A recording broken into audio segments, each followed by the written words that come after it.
हम मर गए तो सबको दफनाने की फिक्र होगी। रहमान भाई, हम मर गए तो सबको दफनाने की फिक्र होगी। किसी को कब्र की तो किसी को ले जाने की फिक्र होगी। मेरा नाम पुकारा जाएगा मस्जिद के मीनारों में। कहीं देर ना हो जाए, सबको जनाजे की फिक्र होगी।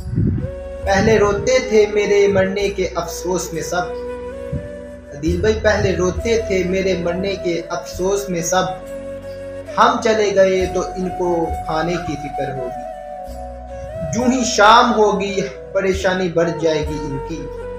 जूं ही शाम होगी परेशानी बढ़ जाएगी इनकी।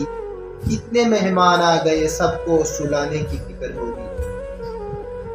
फीके चावल बनाएंगे, साथ गोश्त भी बनाएंगे।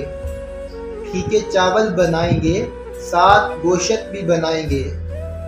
सबको बरादरी में अपनी अपनी इज्जत बनाने की फिक्र होगी। सलाम।